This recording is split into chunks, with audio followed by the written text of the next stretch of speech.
All right. Hello, everyone, and welcome to another feature-focused webinar. My name is Frederick Larsen. I work as a technical sales advisor here from AMC Banking. I'm daily referred to as the only technical guy in the sales department. So that means that today I've been given the great honor of showcasing some of our newest features. That is the Insight Workspace, and it is our new cash forecasting capabilities. So these two functions, they are the first building blocks in a long range of treasury functions that we're bringing into AMC Banking. So that means besides showing you some of these new features, I'll also talk a little bit about the roadmap for 2025 and the exciting new features that we'll bring into your module over the next year or so. As always, you're free to ask questions. You can write them in the chat. And I have my screen over here where I can see your questions, and I'll do my best to answer any questions you might have. Cool. All right, let's jump into F&O here. Let me just do like this. Move myself down here. All right. So what I have in front of me here is our newest AMC Banking module. It's version 9.0. It was released about 2 weeks ago, end of February.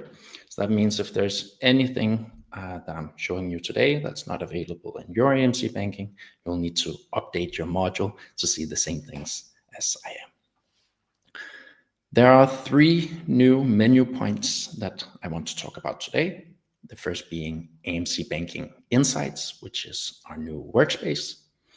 The next is a cash flow forecast that you see under inquiries down here. And then we have our cash flow forecast setup for making the data a bit more precise. So let's start by jumping into one of our new workspace here, AMC Banking Insights, and see what we can do here. Now, the first time we actually go in here, we'll be prompted to create a new batch job. And that is because all the data and all the graphs are run in the background to search them out and update them based on the data that is available. So that's a little different from before, where it was different functions that you did in your module that updated our different graphs. And what we found is that have had a negative impact on performance for some of our customers. So now it's been moved into a batch job that is running in the background. It's incredibly easy to set up. You just need to press yes the first time that you enter the page, and then we'll create the batch job for you, and the data will update automatically on a daily basis. Cool. All right, so this is our new Insights workspace, and it's meant to provide some, detailed information for your finance departments. So first of all, I'm just going to change to show all companies. We have some more data here. And the very first table here just shows me an overview of the balances I have for my different bank accounts. Easy, simple, and a nice overview across different companies if you want. You can, of course, filter by company, by bank accounts, by currency, whatever you want. Next, we see a currency distribution over time. So this shows me the different, the amounts of currencies, of different currencies that I had over different periods of time.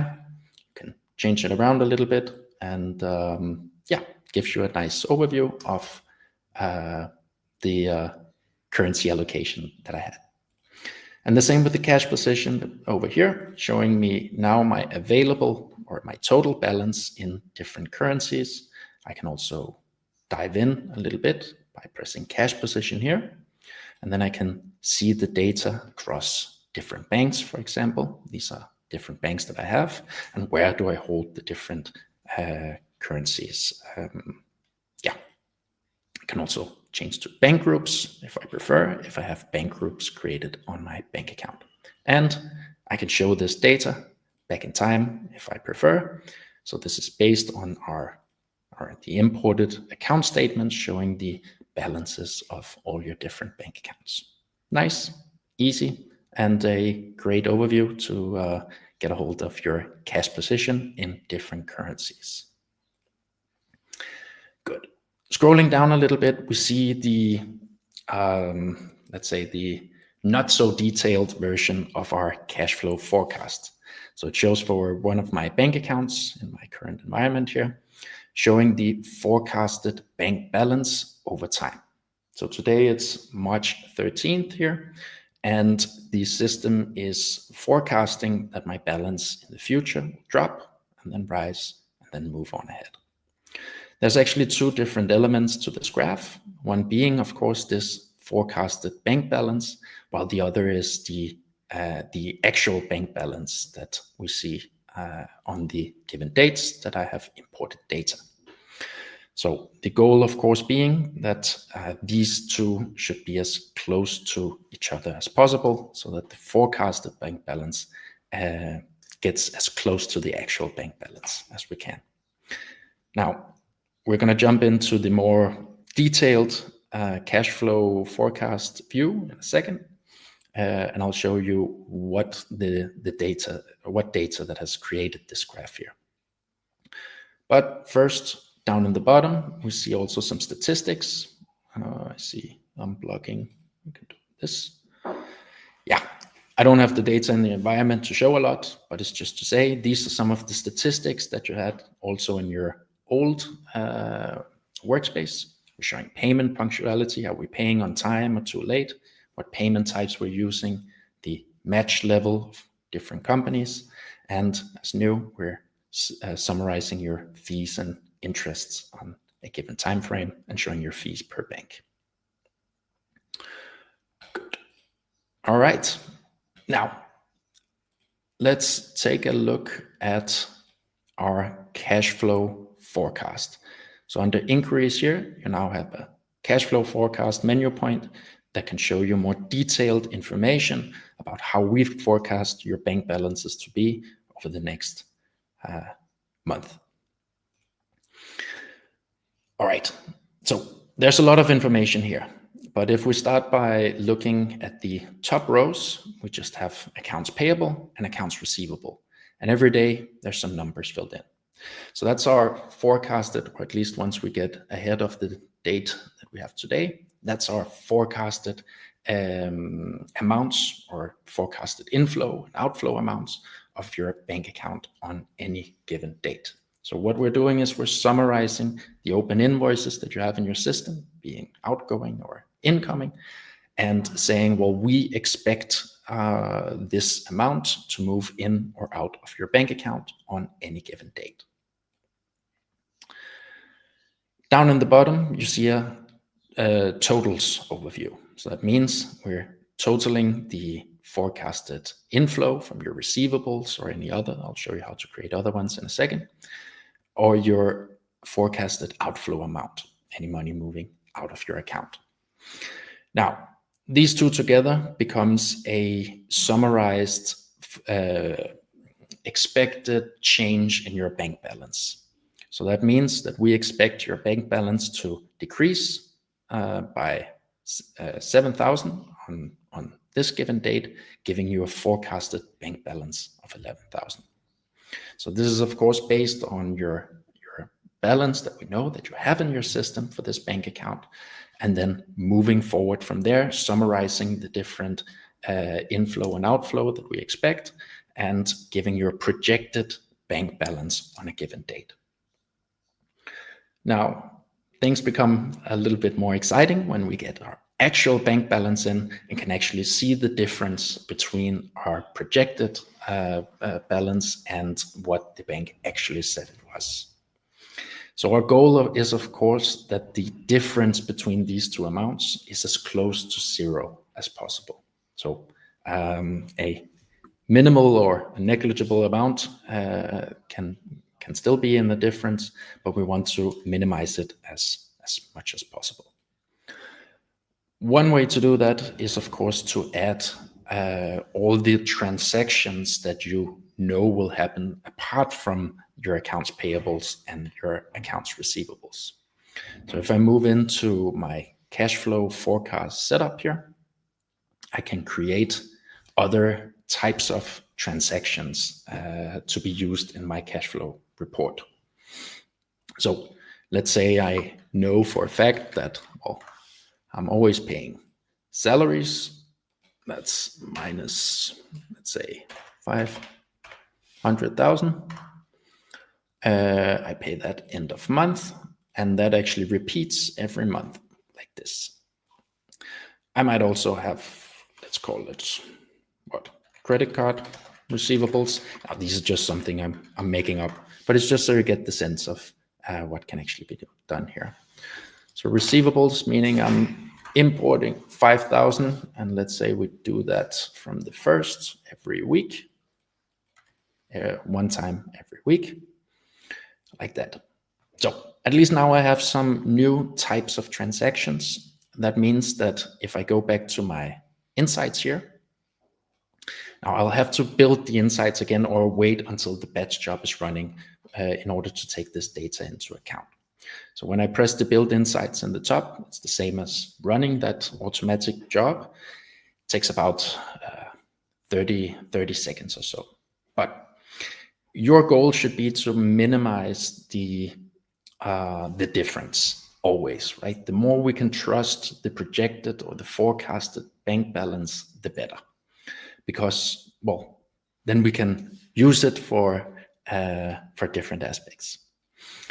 Let's just move back to my cash flow forecast now. And what I should see is 2 new lines coming in. The ones I've created, that's credit card receivables every week. And it's my salary that we have here at the end of the month. Okay, so what is actually our goal here, right? We want to minimize the difference so that we can actually trust the forecasted bank balance. Now, there's a lot of reasons why you might want to do that. Of course, you need to make sure that you can fulfill your financial obligations, right? That you can pay your suppliers, pay your employees, and other operational expenses. But of course, it's also to mitigate things like risk. Do we have enough to pay out? And are we projected to go into a negative balance or under our credit limit or things like that? Now, I mentioned in the beginning that this forecast here, it's the first building blocks for our new treasury suite, our new release of these new treasury-grade functions. And that's, of course, because what we want to do over the next year or so is to bring in some of these features and functions that's until now have been reserved for large corporations with very, very expensive treasury systems, and bring some of the most important features into your F&O here. Because if we get to a point where you can actually trust your forecasted bank balance, well, that might mean that our next release, which includes things like intelligent sweeping, moving money out of your account into, let's say, a high yield account or any other investment automatically, well, that means that this is kind of the first building blocks to be able to do that intelligently. So over the next year or so, we're going to bring in some sweeping functionality to move money out of your account or into your account if you have a projected negative balance. We'll bring out internal loans, interest handling, as well as some cash pool functionality. All in all, these are really, really, let's say, advanced features, and I'm really, really excited about the value that they'll be able to provide to you. Good. In our website, we've released a roadmap. You can see it here. All right, it shows this is where we are now, our first iteration of our liquidity forecasting. But as you see, we're going to release some cash pooling functionality, which means you can create these virtual bank accounts, and even though you only have one actual bank account, you can create virtual bank ledgers and use that across your different companies. And again, we're bringing in intelligent cash sweeping, which you can use to empty or move money out of your account in an automatic sweep, so they can be used in high interest account, or they can, be in be used for other investments. Yeah. All right. So real quick before we jump into questions, one of the really crucial parts of this is that we know that this is the first iteration. Now that means that it's very, very important that we get your feedback on some of these things, that you try it out and see, well, there is a difference, and it might be because something that we have overseen. So our AMC banking module in general is something that's been iterated over 30 years or so. And we have only been able to do that because we've received feedback and function requests and different insights from our customers to say, well, what is it that we actually need to get this to a point where it can really, really be used and provide a lot of value. So don't hold back. Please be sure to write out and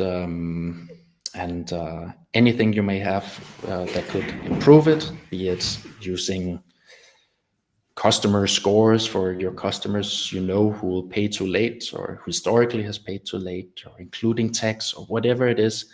Don't hold back and let us know, we'll be sure to at least try to include it.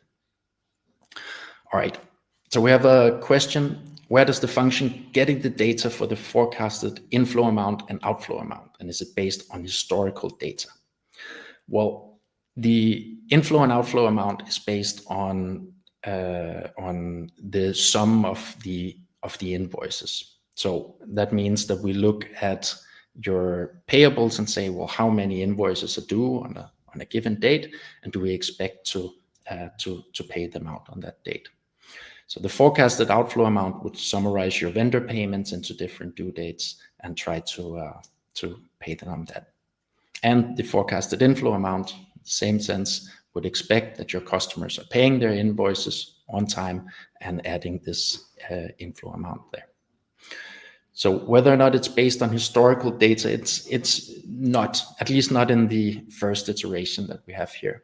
One thing we've discussed a lot is including things like a customer score. If we have a customer that we know will or usually pays 2 days too late, should we in the forecast and expect them now to pay 2 days too late or not? These are all very, very good insights and might be something that is necessary to make this as precise as possible. But in the first iteration that we have here, it's based on the due dates.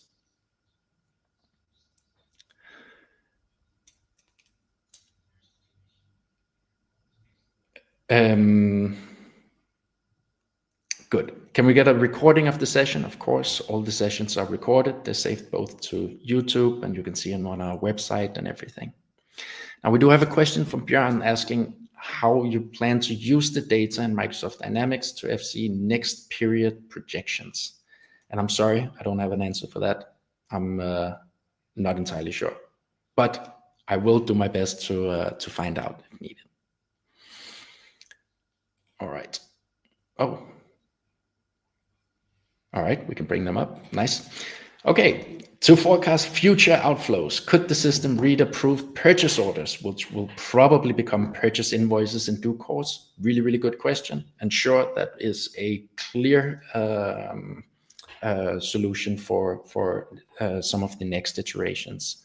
So using purchase orders as a way to kind of not only look at the invoices to expect the due date, but actually taking a step further to read purchase orders as well. That is a really good point. There's not this functionality as it is today, but as mentioned, we're of course really looking for this feedback to make it even more precise. And meaning that I know my historical salary expenses and I just need to KPI adjust to the next period. Unfortunately, every recurring transaction as it is right now is filled in through the cash flow setup, but there is at least I would say there would be a lot of value for being able to kind of connect it to different ledger accounts for projecting the future. So that could be not just the salaries, but well, all kinds of ledger accounts as a method to trying to predict how it will happen in the future. So right now, every single transaction that is to be filled into the cash flow forecast needs to be created as I did it, meaning created under this cash flow forecast with how often they will repeat itself. All right, Stuart is asking whether it would be possible to import data from external sources. I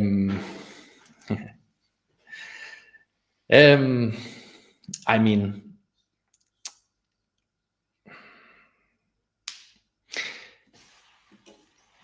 if it were to be created, it would be as, you know, transactions in your in your cash flow setup, right? But yeah, it's interesting, it's nice, and this is exactly, of course, what we wanted. A lot of great inputs into how this could be improved. So thanks for that, Stuart. That's definitely something to look into, being able to import data from external sources. I can see use cases definitely for including this.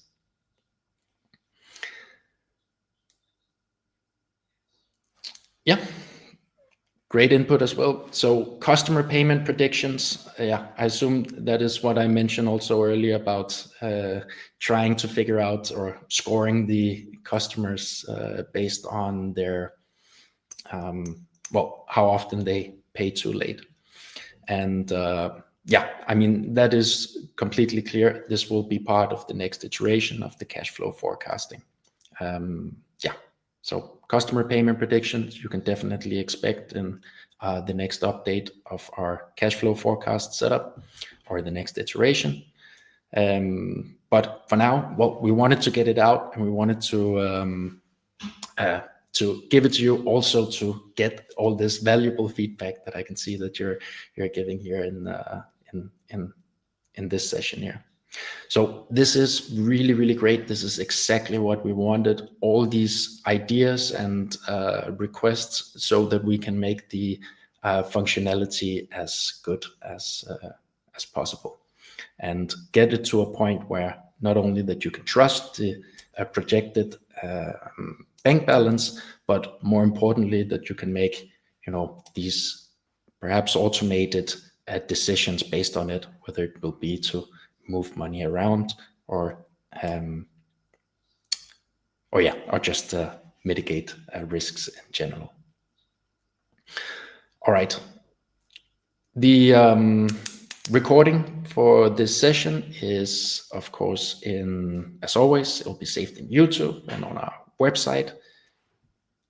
Feel free to look it over again and try to set up the same things in your own environment. And just to stress the point, we got some nice questions and nice feedback here. We want more of it. Any ideas that you have, reach out, write it to info@AMC, write it to me at frederick@amcbanking.com or use our service desk. Just keep them coming with all the different inputs. And of course, stay tuned. We'll create every time we release some of these new treasury functions. We'll do a webinar like this one, showcasing it, talk a little bit about our thoughts behind it. And yeah, looking forward to an exciting new year with lots of new functions and lots of great values to our customer. Great. All right. Thank you, everybody.